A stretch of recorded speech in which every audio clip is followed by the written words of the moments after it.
I know Daryl mentioned a lot of your statistics and everything, the 164 rushing touchdowns, the 11 passing touchdowns, but the one I impressed with the most probably, I don't know if many people know this, that you have a 158.3 passer rating, getting 100% completion passing rating too, so from the one touchdown pass back in Arizona last season, so thought that was pretty cool. But question is for you, I know you've been doubted a lot of naysayers and whatnot, and Bruce gave me this question, would probably be appropriate to ask.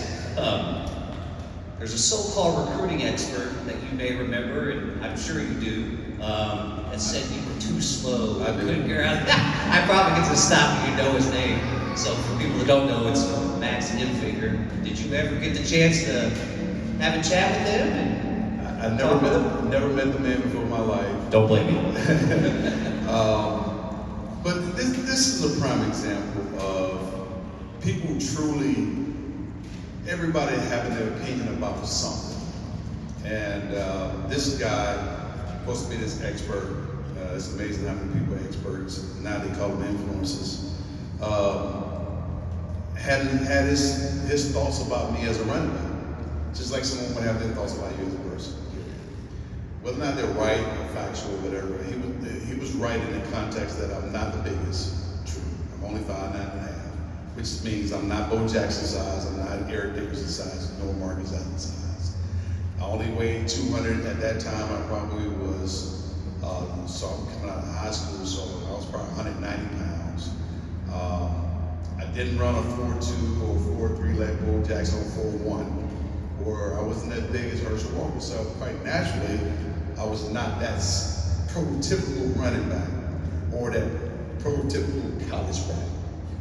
And it's amazing how people take those measurements and they say, this is the greatest. That's why Jim Brown has been considered the greatest, because he was the biggest man on the field at the time, running over people that didn't want to hit him. Today, I promise you, Ray Lewis would try to knock his head off.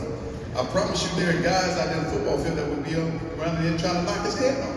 And so, he was right in the context that I did not fit the prototypical running back. No one in here is prototypical anything. Everybody in here is uniquely gifted and uniquely talented. How you wield that talent and how you make that talent work for you is what most people can never ever measure. There are certain things about us all genetically that we just inherently may not have that someone else might have. And the one thing he could never ever measure was the size of my heart and my determination to be successful. And so he said those things. I remember those things. And those things became motivating factors for me, because we have to find ways to remain focused and remain motivated and remain humble in the process, because as you grow up the ladder of being successful, sometimes you start feeling yourself. But humility keeps the doors open, the doors of growth open. And yes, Max said those things. Years later, Max can't say nothing right now, and he's probably fired right now, and probably have his head in the sand somewhere, hiding somewhere, you know? And you know, Max Infigure, give him the middle finger right now. I say, I got it.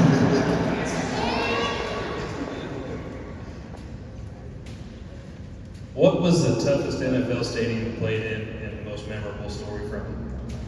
The toughest stadium to play in was Philadelphia. They are some of the rudest people. And the field was absolutely awful. Anytime you have a jail cell in your stadium, they used to have a jail cell in their stadium. People would get arrested in the stadium and put them in jail. They'd stay there because it was on a Sunday. And then you have to stay there on Monday because the court wasn't open. And so they were rude. They were absolutely, it made it a fun environment, but it was a hostile environment. I mean, they cheered when Michael Irvin got hurt. That the last play he ever played in the National League was in Philadelphia when he got hurt. And never played it down again. And to hear them cheer was absolutely awful. And so, yeah. They were rude. They call it the city of brotherly love. There's no love in Philadelphia. I've never been a big Dallas fan, to be honest with you. I understand. But I can remember a game, and I don't know the details of the game. I think it was against the Giants. And I remember watching that entire game, just shaking my head, thinking, how is this guy getting up off the field every time he gets hit?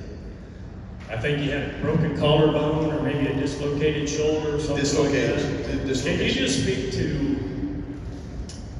your mindset and your attitude and your unwillingness to give up in a situation like that? All right. Daryl, thanks for having us.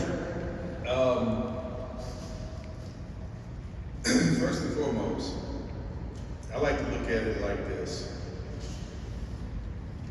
You have, and I tell my kids all the time, you have a library of life where things have gone well, things have gone bad, things that you've overcome, things that you have not been able to overcome, things that you're still working to overcome.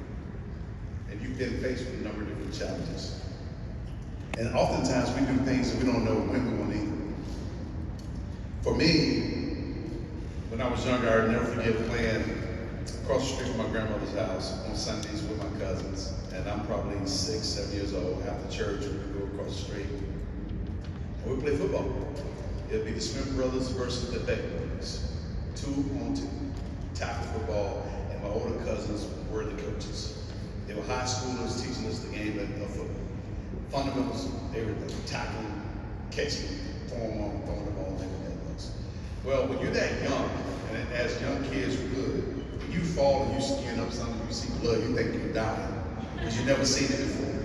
And my cousins used to say this all the time: if you can't play with pain, you can never play the game. Now, that's when I was that young. And as I went through high school, and I talked about the 2 state championship games that we won, the very first run at the state championship was my sophomore year, and I had 2 badly sprained ankles. Today they would call them high ankle sprains. I used to wear air casts. They had air casts back in the day that when you put it in your shoe barely could fit, and everything. You would run out your shoe, be running out just because you had an extra air cast. So I learned how to deal with pain tolerance.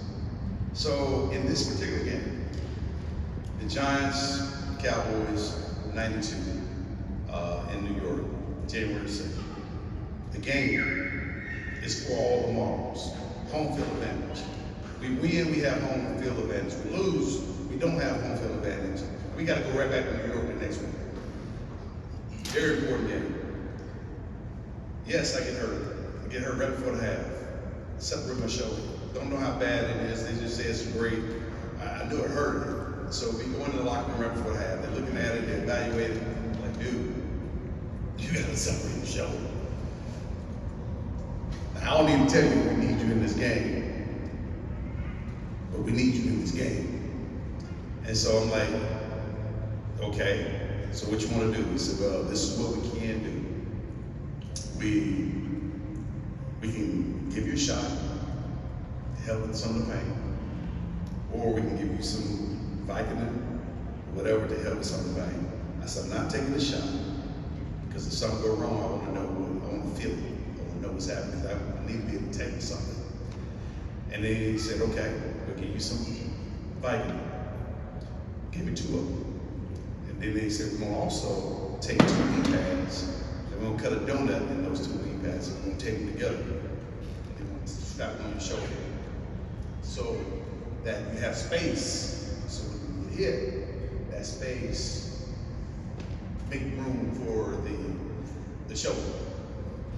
I said, so it's not broken? He said, no. It said it's separated, and it's a grade 2 or grade 3. I said, okay. I said, now, it's gonna hurt. I said, okay. He said, but we need you to at least give it a shot, give it a try. I said, okay. And so that was my mindset. And then the coaches said, Michael come in and said, I just need you to stand back there and act like you don't get the football. The coach said, we're gonna use you as a decoy. They tell me all this stuff. And they get in the game, they start calling my number. And I'm looking to the sideline and I'm saying, I can't come out the game.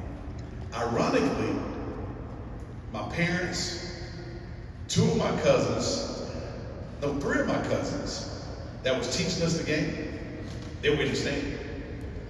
They were in the standing, ironically, in that game. And so I'm running, and I'm getting hit. And my sternum, it just sounded like knuckles just cracking.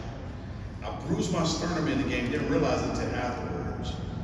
But all I could think about, I just zoned in, and I went laser focused on what I had to do.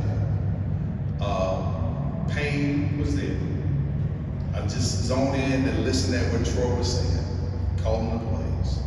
And I just started reciting, if I can't play the game with pain, I cannot play the game.